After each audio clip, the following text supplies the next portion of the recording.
Hello my better people, welcome back to my channel. It's another interesting video for you guys, my better people. This video what I want show now our very own president-elect Mr. Peter Obi. My better people, for this video our president-elect talked about Africa.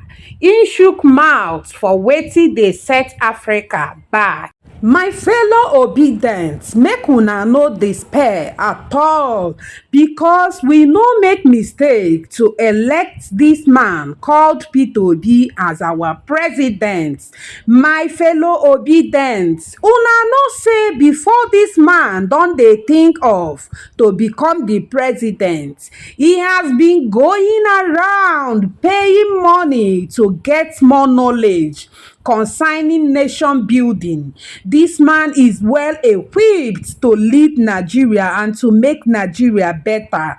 My better people, Mr. Peter Obi did not spare any time in getting more knowledge on how to better Nigeria. My better people, make una no lose hope, because God is still on our side and anything can happen at any time. My better people, for this video he talk about the backwardness of Africa and the way we Africans no dey plan ahead, unlike other foreign countries wey be say dem dey plan ahead for the future and dem go tell their citizens, look at the plans we have for you people in 10 years to come. For Africa here, nothing like that. Our leaders na power mongers, na im dey be. They no get plan for Africa. Na im make all this coup dey happen up and down. If they are good to their citizens and to the land of Africa, these coups here and there will never take place. My better people, na im make this man Mr. Peter Obi go dey acquire knowledge in order to better Nigeria and Africa at large. My better people, I go like make una watch wetin our president-elect Mr. Peter Obi talk. Oya, watch the video. That year, I had always done courses in various schools. Every year, I spent at least a week, usually it's 2 weeks, 3 weeks in school. That's taking me to Harvard, to Columbia, Oxford, Cambridge. I've been to all of them. That year, I was going to Kellogg Graduate School to do a program that was for 6 weeks.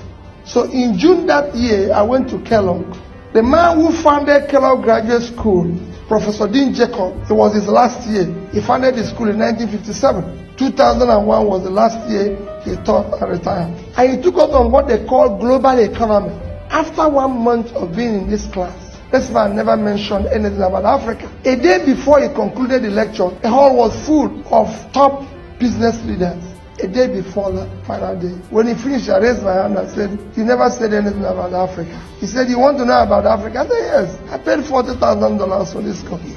And nothing was mentioned about the continent I came. He said, "I'll tell you about Africa tomorrow." The next day, which was his last day, he finished and said, "You want to know about Africa? It's important I tell you this story." I said, "Yes." He said, "There's nothing called African economy." He said, "Nobody plans with Africa." You can imagine how I feel. He turned to me and said, "Peter, can you give me 10-20-year plan of your country?" You know, the hall was full. I was courageous enough. I said, "Yes." Even when I know there was not even tomorrow. Next one for 1 month. I said, "Yes." He said that if you have America, they have 10-year plan, 20-year plan, 30-year plan. You don't see it in African countries. That's why it's in my country. When I know it wasn't there. They have ever seen any car manufacturer talking about African specification. They have European specification, Gulf specification, Asian specification, American specification. You know why? Nobody plans with Africa. He said, "Join me for lunch." So I joined him for lunch. After lunch, he said, "Let's take a walk by Lake Michigan." As we were starting the walk, he said to me, "You have any of your country's currency?" This was 2001. The highest denomination was 100 naira. I brought it out. I gave it. He said, "How much is it?" I said, 100 naira. He brought out $100. He said to me, "Which of these two currencies do you prefer?" I told him dollar.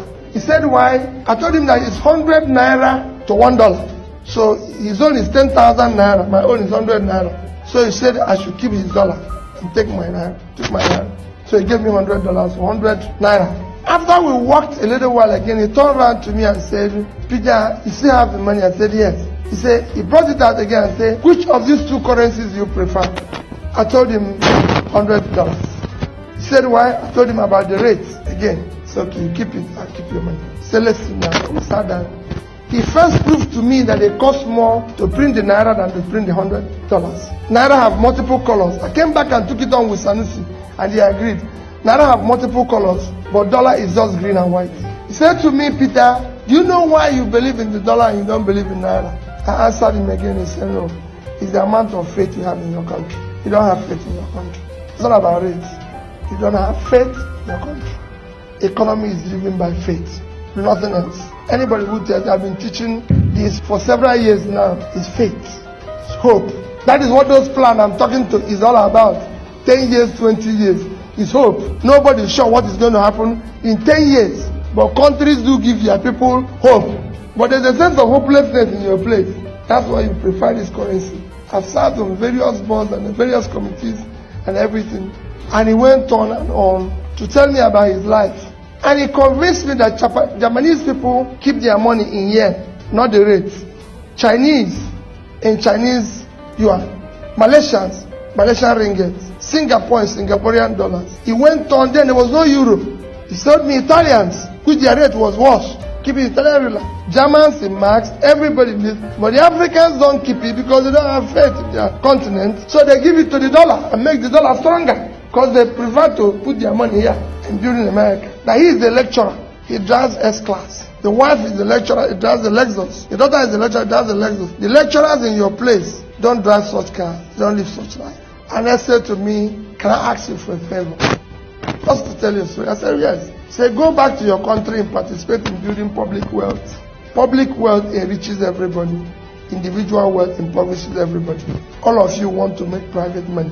It does not enrich anybody. Especially with respect to the recent appeal court judgment, what message do you have for the obedient? Well, let me start first by appreciating all our supporters, Labour Party members, the obedient movement for their immense support towards the Labour Party. First, out of their support for the party, we have in our keeping today a governor.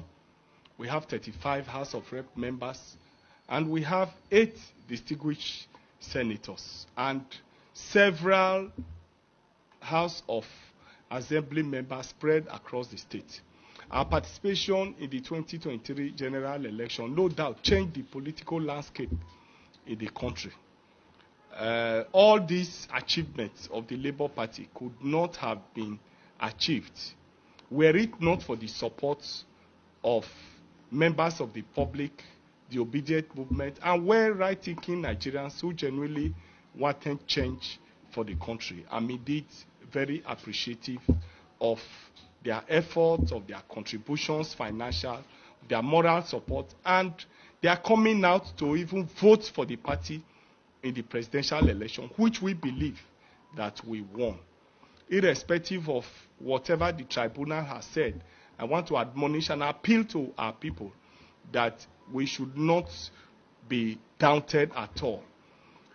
Nelson Mandela, in his book, A Long Walk to Freedom, said, and I quote, that every step we take leads us to our freedom. Today, in the words of Mandela, I tell our people that every step that we take leads us to the taking back our country, to the taking over, to the taking back of Nigeria. Even the judgment itself, that is not even in our favor, is also a step towards reclaiming our country. It's a step towards making Nigeria to work. I'm therefore admonishing all our supporters not to be discouraged at all. We are preparing our papers. We are definitely going to move from here to the Supreme Court. We have protested, and they said, don't protest, go to court. We are in court. All eyes are in the judiciary. For us, as a party, we are going to sustain this momentum. We also call on all our supporters to sustain this momentum, to take over a country and to reposition it for greatness is not an easy task. But I'm happy that we have started, we have put our hands on the plow, and will definitely not look back. And therefore, admonishing our supporters to remain committed to the party, to remain committed to the movement, to remain committed Nigeria. Nigeria belongs to all of us, and it must definitely work. Thank you, and God bless you. Thank you, sir. My better people, I hope say una don watch and listen to wetin Abure, the national chairman of Labour Party, talk. My better people, I go like make I hear your own opinion. See you on my next video. Bye.